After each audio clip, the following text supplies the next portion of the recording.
Good morning. Good morning. Happy Friday, everyone. Thank you for tuning in to the Empower Her Experience podcast. And today I want to start our episode off with a confession that many whisper in the quiet of our hearts, but we rarely say out loud. And that is, I have trust issues. Not because you're mean, not because you're cold, not because you're hard to love, but because somewhere along the way you were dropped when you needed to be held. You were lied to when you craved honesty. You were blamed for something that at a time when you were already feeling broken. So if anyone listening right now who has ever felt the same, why don't you just drop "I have" in the chat? And so today I want to hold space for the version of you that still flinches when people get too close.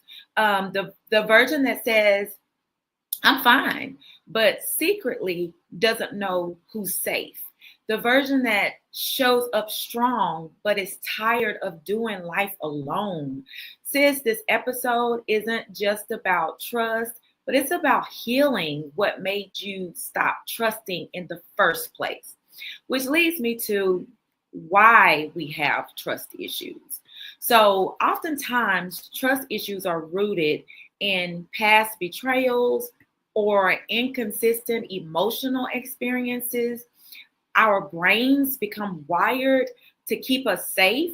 So when we've experienced some type of emotional harm, especially repeatedly, we begin to associate closeness with danger.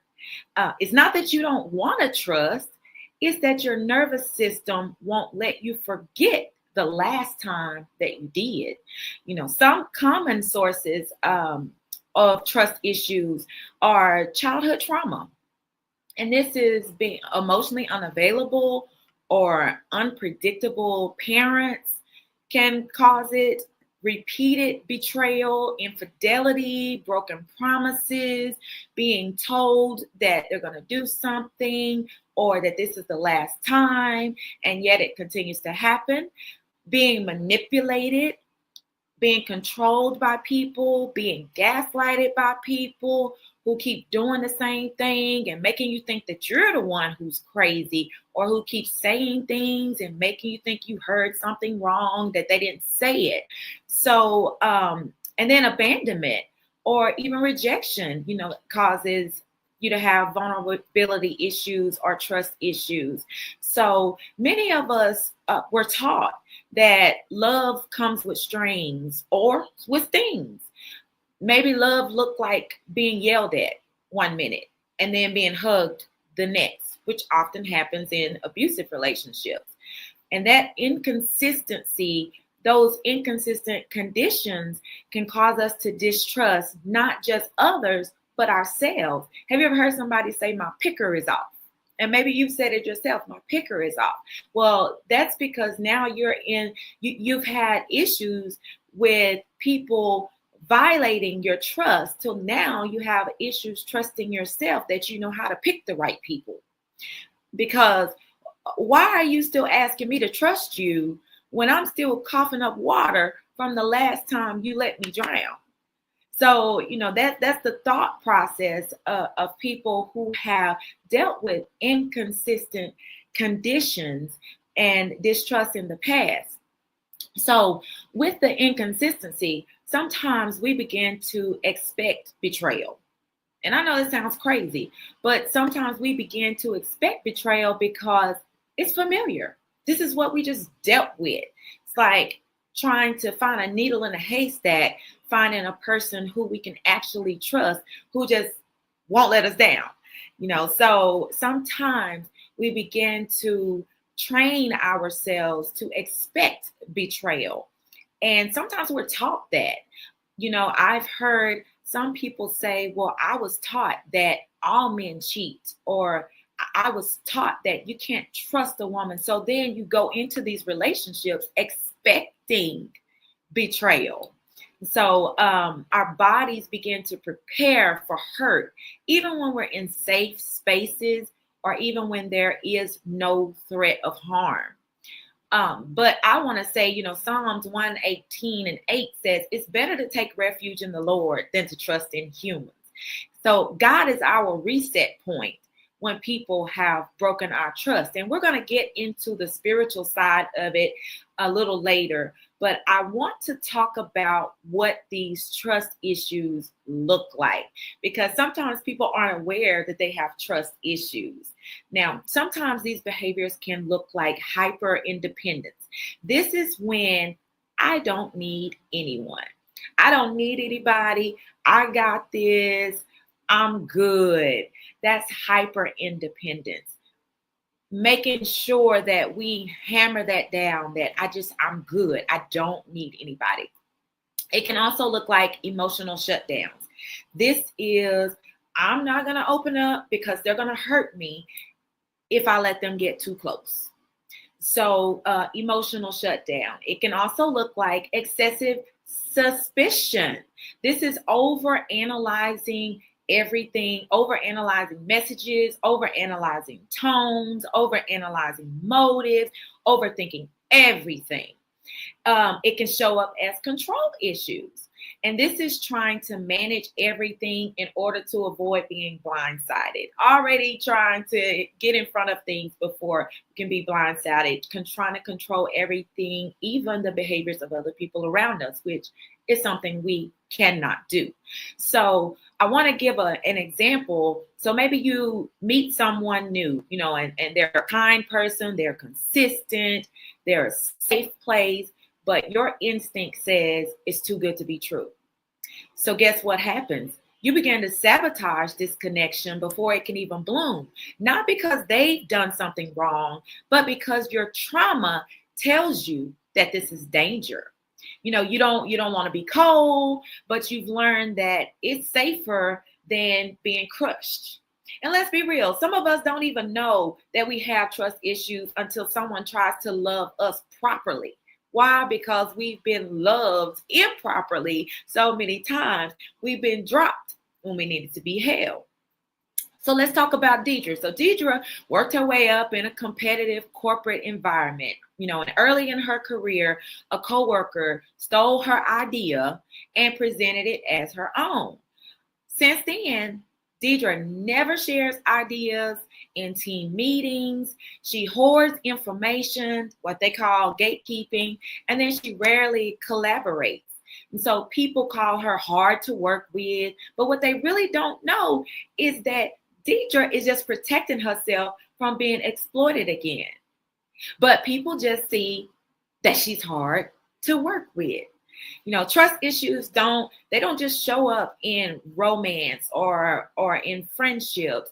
They can shape how we lead in the workplace, how we delegate, or even how we give feedback.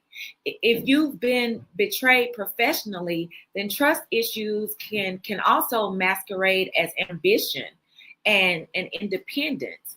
Let me give you another example. So we have Latasha, who's a single mother. She's had an emotionally unavailable parent growing up. And now that she has children of her own, she's loving, but she's being distant with her love. And then when her teenage daughter tries to open up emotionally, Latasha shuts it down or changes the subject.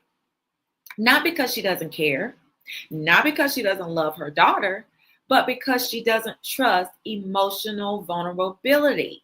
It was never modeled for her. I always tell people we can't expect something out of someone who was never given that model. So until it is brought to their attention or until they're made aware that what they're doing is abnormal or that it's dysfunctional, then how can they change something that they aren't even aware is a problem?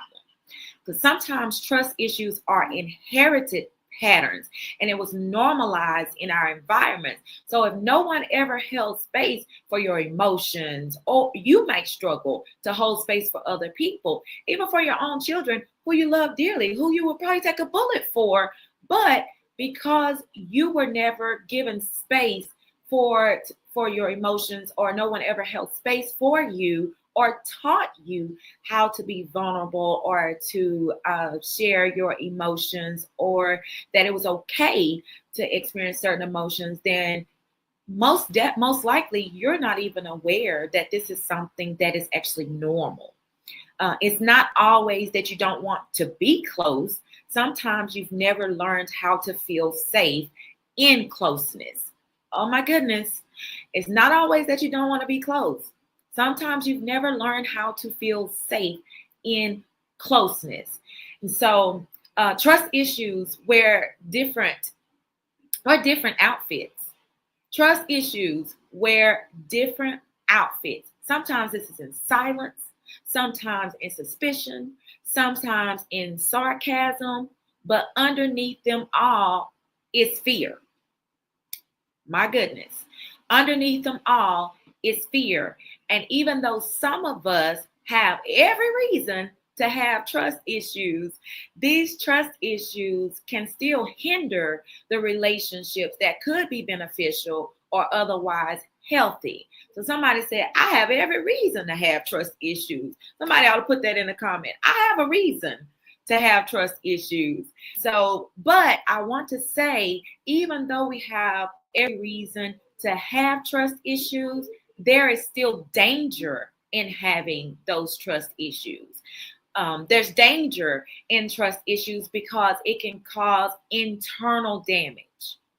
Trust issues turn our inner world into a battleground. We become hypervigilant.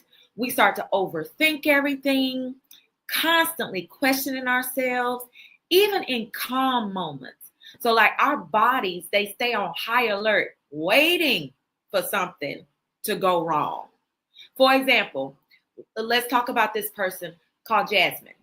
Jasmine has a history of being emotionally abandoned, right? So when her partner was consistent and loving, she couldn't relax. She would replay every conversation in her head, wondering if she said too much.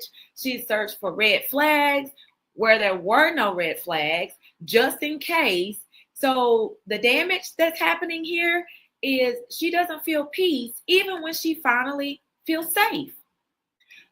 Even when she was finally safe, she didn't feel peace. Her brain had learned chaos, and peace felt suspicious. Oh my goodness. Her brain had learned chaos, and peace felt suspicious.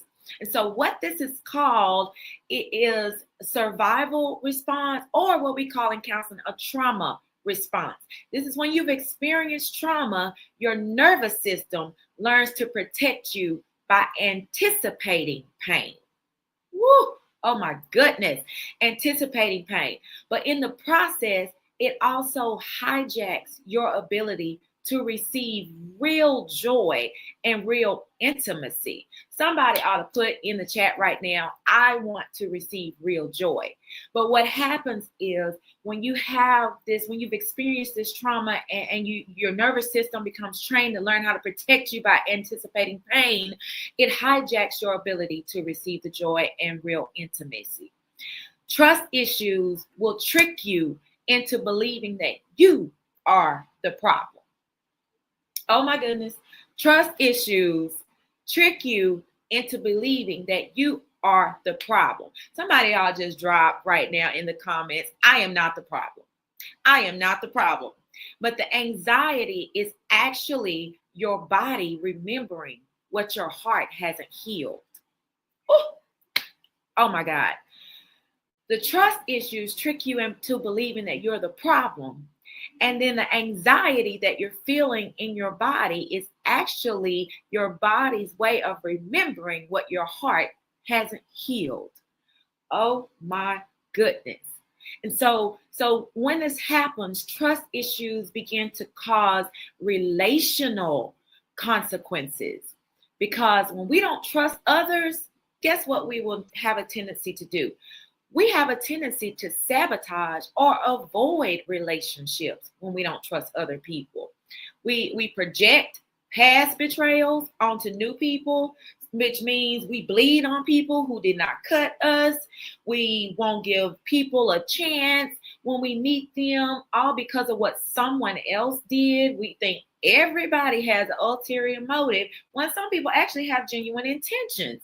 So even healthy relationships can become strained because we're expecting them to fail before anything ever even happens, because we are predicting the future based off of past betrayals. Oh my gosh. Somebody ought to say, I am not Cleo. I'm not Cleo. And so let's talk about Monica. Let me give you an example. Monica is a high achieving entrepreneur, and she prides herself on being Miss Independent, okay? But deep down, she wanted support. Still, every time a friend got close, she shut down, she pulled away. Now keep in mind, deep down, she wants support, right? But still, every time a friend gets close, she shuts down. She pulls away. One friend finally said, I feel like I'm auditioning for a role in your life that I'm never going to get. Oh my Lord. Oh my goodness. I feel like I'm auditioning for a part or a role in your life that I am never going to get. Oh my goodness. Now, how many of us wonder if the people in our life feel like they're auditioning for a role that they're never going to get? Why? Because somebody dropped us when we needed to be held. So the result of this is Monica kept confirming her own fear that nobody sticks around. But she was unknowingly pushing people away. You know what? Sometimes we pushing people away and we don't even realize what we're talking about. I knew they were going to leave. Don't nobody stay. You know, that's what they do. They was just waiting on the opportunity to leave when we don't even realize we were pushing them away. And the thing about it is sometimes we push people away and then get mad when they don't chase us. Oh, wait a minute. Wait a minute. Sometimes we are unknowingly pushing people away, and sometimes knowingly pushing people away, but then get mad when they don't come chasing us. Oh my gosh. Woo-wee. That's good. Somebody ought to drop some fire right there in the chat. And so Monica began to confirm her own fears that no one sticks around, even though she was the one who was pushing them away. So those are some of the things. And then you have some other common behaviors where you start to test people. Like, let me see if they're going to leave if I pull back. Or let me see if I do this or say this. Or let me see if I don't text them back. Or let me see if I do this or that if they're going to leave. So now you're just testing people to see how they're going to react. So you have an excuse to say, I knew it. And then we have other people who withhold vulnerability.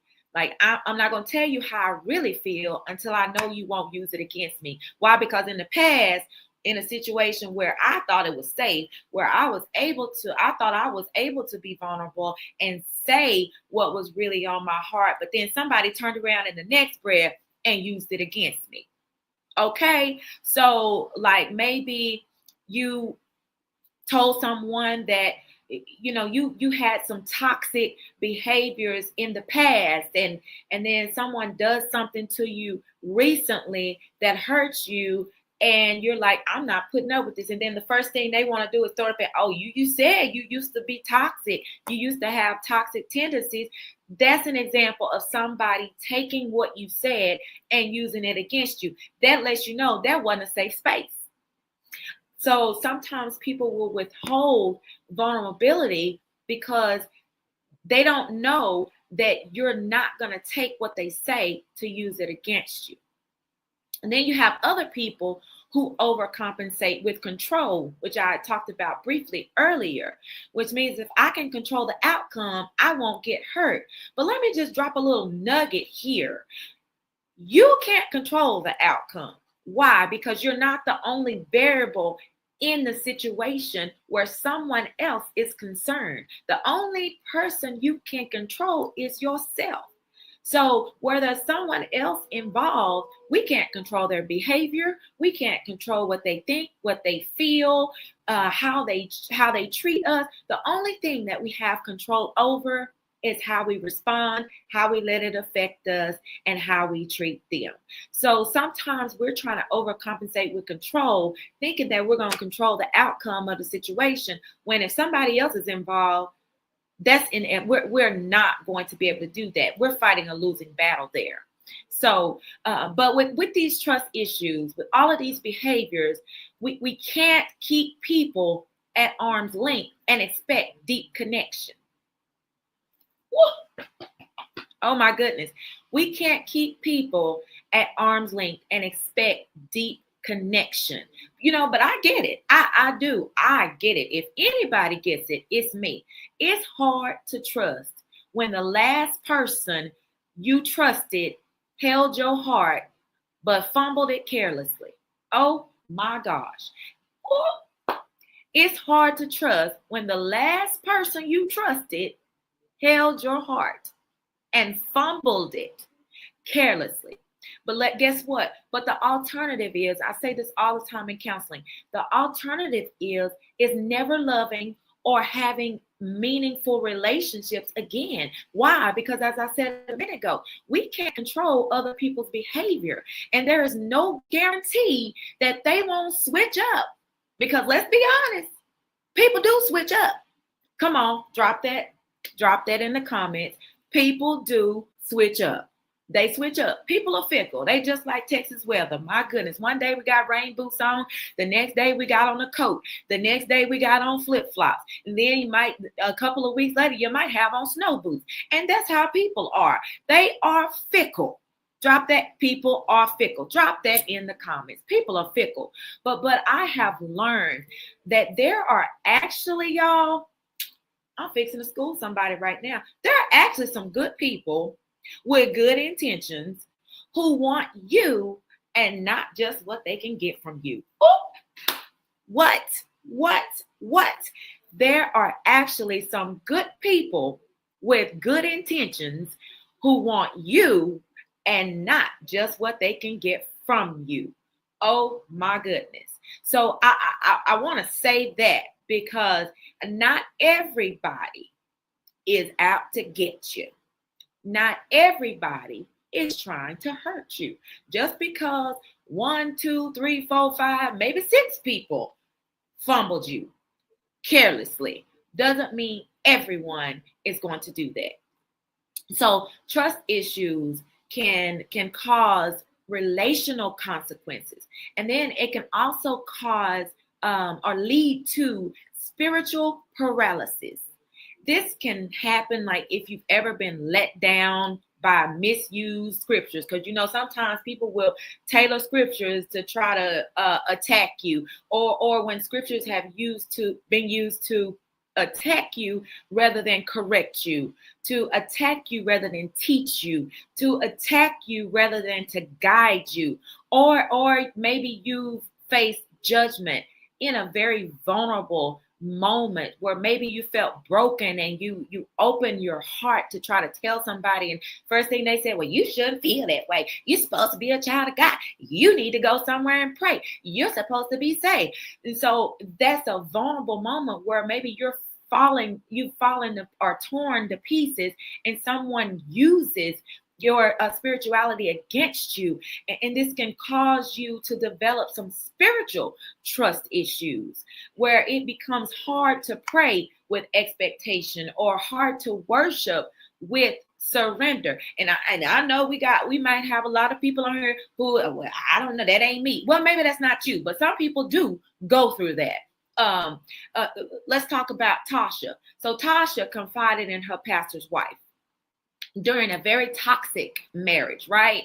So the response to Tasha talking to her pastor's wife about this toxic marriage where maybe she's being abused is, well, God hates divorce.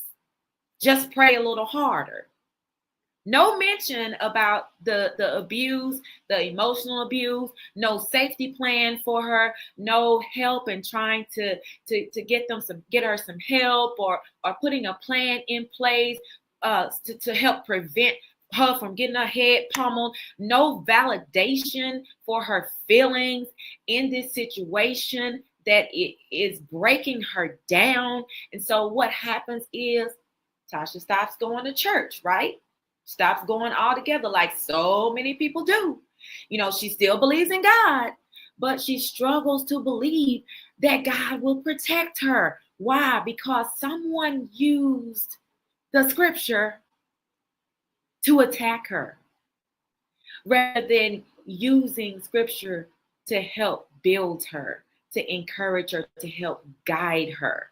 And so sometimes when this happens, the danger in this is people may start to see God as distant and unresponsive, or even that God is punishing me because I feel like I can't do this no anymore, because I feel like I want to leave this relationship because this relationship is killing me. But God hates divorce, so I'm I feel like he's distant. He's not hearing me. He's punishing me, as if he is mirroring the behavior of the person who wounded you. Oh, wait a minute. I got to stop on that. We start to see God as distant, unresponsive, or even as if he's punishing us, just like he would be mirroring the behavior of the person who wounded us. My God. But I want to tell you, God is not the person who hurt you. He's not even like the person who hurt you. He's not the person who tried to silence you. He's not the leader who betrayed you. He's not the parent who made you feel like you were nothing, who made you feel unloved, who made you feel small. He's not the ex who was unfaithful. He's not the ex who is abusive. He's not the current who's abusive. He's not the current who's unfaithful. He is your healer. He is your restorer. And Psalms 147:3 says, he heals the brokenhearted and he binds up their wounds. He is not like man. God is not like the one who hurt you. And so I've counseled many women, who trust God for other people, but can't believe that God is going to show up for them because and it's not because they're faithless. It's because their image of God has been distorted by human failure. Woo! Oh my goodness. It's because their image of God has been distorted by human failure. Let me tell you, God is not like man. So therefore, their mistrust is displaced. Oh, somebody put that in the comments. Their mistrust is displaced. Oh my goodness. They have a distorted view of God because of what somebody did. And so their mistrust is displaced. And so, but again, God is not the one who hurt you. And God did not make them hurt you. We have free will, free choice. So with that being said, we've talked about why we have trust issues. We've talked about the dangers of having trust issues. Now let's talk about how we can overcome these trust issues. All right, let's get to the good stuff. So, and break this down a little further. One of the first things that you need to do when if you listen to the things that I just said and you feel like, you know what, I do have some trust issues, even maybe just a little bit, you need to name the wound. Okay? Name the wound, because I have learned you can conquer what you are willing to identify, and God can heal what you're willing to reveal. Where did I first learn not to trust? What was the original betrayal? What was the original abandonment? What was the original letdown? Maybe because, the first people that we love are our parents, right? Mom, dad. Maybe the first betrayal or instance where you learn not to trust, maybe you saw one of your parents cheating on the other parent. and you were warned not to say anything. And this is the first person that you love. And we began to, as kids, think, oh my goodness, well, if my parent will do that, anybody's capable of doing it. So then you grow up as a kid looking at everyone and even get to the place of an adult as if everyone's able to hurt you. Everyone's capable of hurting you. And you begin to use that as a shield of protection going through life. So where did you first learn not to trust? Was it that first love that you had that you thought was the world, and you had stars in your eyes and had fireworks every time you seen them, only to find out that they were messing around with Lucy Lou, and you thought you was the only one? So where did I first learn not to trust? So that's the first thing. The next thing is normalize your reaction. Okay, normalize your reaction. You don't have to think that you're too sensitive. You're not too sensitive. Okay, you're not too sensitive. You're responding to patterns that taught your brain and your body to guard itself. You're not too sensitive. You're not crazy. You're not mean. You are responding to patterns that have taught your brain and your body to guard itself, to protect itself. But I want to say this: you can teach your body new patterns and new responses. So I'm not leaving that out there, making an excuse for someone to continue to go through life this way. But I am saying that is a normal reaction, but you can teach your body new patterns and new responses. Just like you taught yourself to guard and protect yourself, you can teach yourself to learn how to trust again. Another thing is, this is a big one. Differentiate discernment from defense. Oh my gosh. Somebody ought to just drop discernment in the comments. Somebody said, Lord, help me to discern. Lord, help me to discern. Now, this is important because what a lot of people call discernment is actually them being on the defense. Okay? Because discernment is internal. Discernment is spiritual. Discernment is about perception. It's about clarity. Discernment is about wisdom. Ooh, wisdom. Drop it in the comments. Wisdom. Discernment is about perception, clarity, and wisdom. Discernment helps you have a sense of truth versus deception. Okay? Discernment helps you to determine between what's right versus what's wrong, what's safe versus unsafe. Discernment is often guided by the Holy Spirit or your intuition or your learned wisdom. Okay? You can sense that someone's words sound good, but something feels off. And so that's discernment helping you to pause and evaluate. So discernment is a lot different from defense. Defense is external, right? This is you being reactive. This is about me protecting myself. This is about self-preservation. This is about me controlling the situation so I'm not hurt again, or trying to control it rather. This is often triggered by fear. It's triggered by past wounds. It's triggered by insecurities. And this can cause you to push people away, to build walls, as I talked about in an earlier podcast. Go watch it if you haven't. To build walls or avoid vulnerability, even when it's not necessary. So when you're on the defense, you can be pushing people away. You can be building walls. You can be avoiding intimacy and being vulnerable with people, even when it's not even necessary. You can shut down emotionally and become combative when someone gets close, not because they've done something wrong, but because you've been hurt before. So simply put, discernment is wisdom driven. Okay? Somebody drop that. Discernment is wisdom driven. Defense is fear driven. Discernment says, I'm going to watch and see what happens.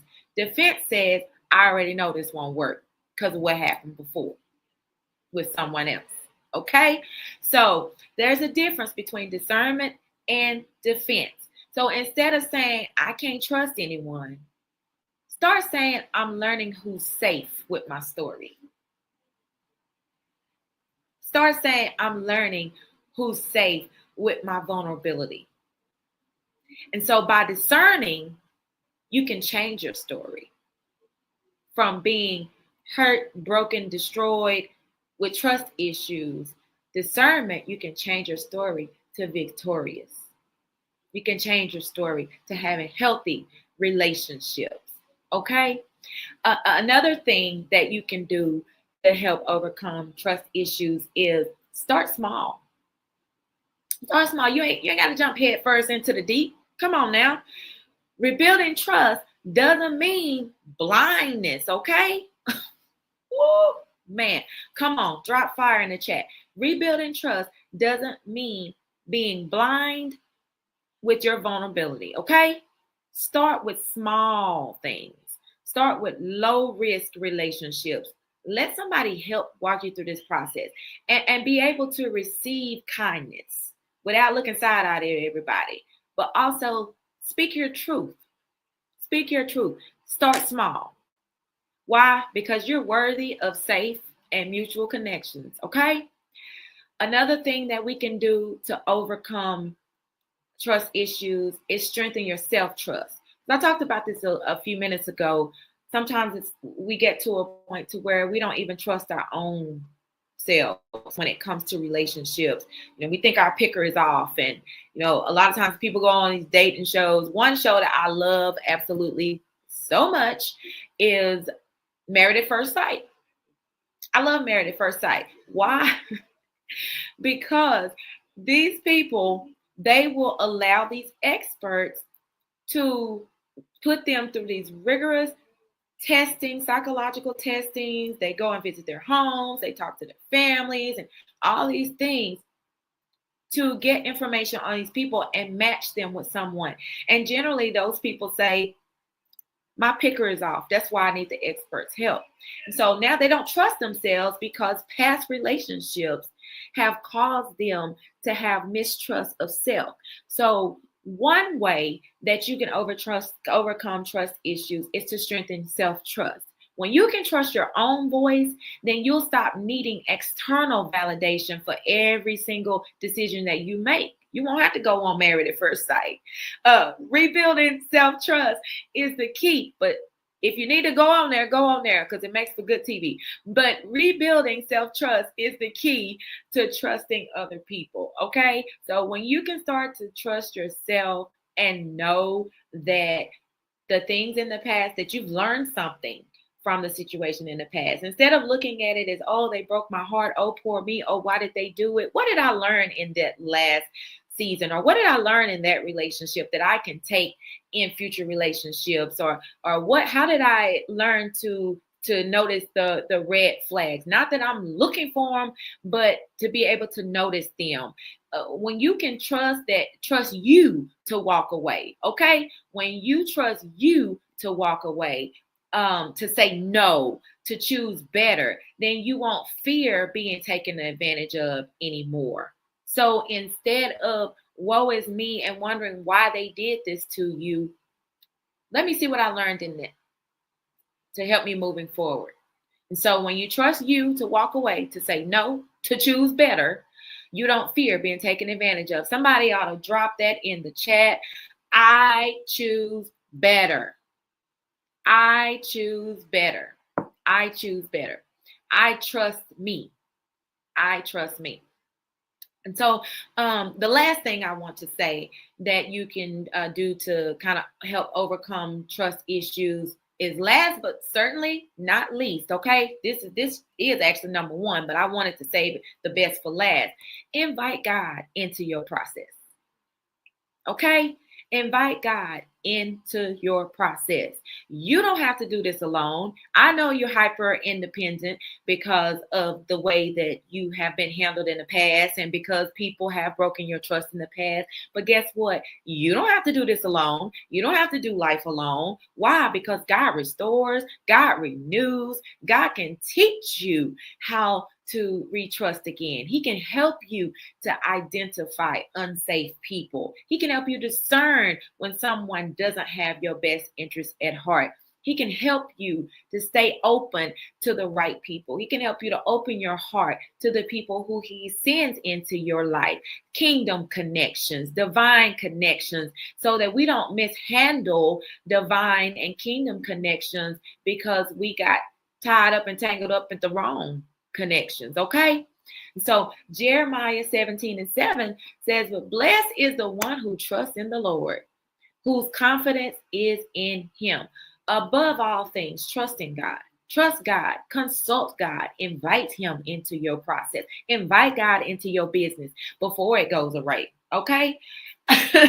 Invite God into your business. Oh, somebody dropped that in the chat. I felt that.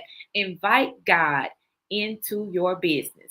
Okay? So those are ways that we can overcome trust issues. Trust issues do not have to be your identity. Okay? They are not your identity. They're a response to pain. They are not your identity. I'm going to say it again. Trust issues are not your identity. They are your response to pain. But sis, I want to say, or brother, whoever's listening, you don't have to live your whole life in survival mode. You don't have to live your whole life with trauma responses, okay? Trust is layered. It is not just about people. It's about you. It's about God. It's about whether or not you believe that you're worthy of safe love, whether or not you're worthy of real connection, whether or not you're worthy of healing. And if you're stuck in survival mode, I want you to know it's safe to come home, okay? It's safe to come home to your heart. It's safe to come home to your voice. It's safe to come home to your faith. You don't have to keep punishing yourself for needing protection. You just need to give yourself permission to heal. Woo, woo, woo, woo, woo, woo. Drop fire in the chat. Come on, drop some fire, drop some fire, drop some fire in the chat. Give yourself permission to heal because you were built for connection. Okay? Why do you think God put Eve in the garden with Adam, even though she messed up? And I will talk to Eve about that when I get to heaven. But you were built for connection, for love, for wholeness. All right? You were built. It won't happen overnight, maybe. It's a process. Just know that. Give yourself some grace. This didn't happen overnight. It's a process. But guess what? There's grace. There's this thing called grace. God gives us grace, and we got to give ourselves grace. And I promise you, it can happen. You're not too broken to be rebuilt. Woo! Oh my goodness. I want to say that again. You are not too broken to be rebuilt. You can trust again.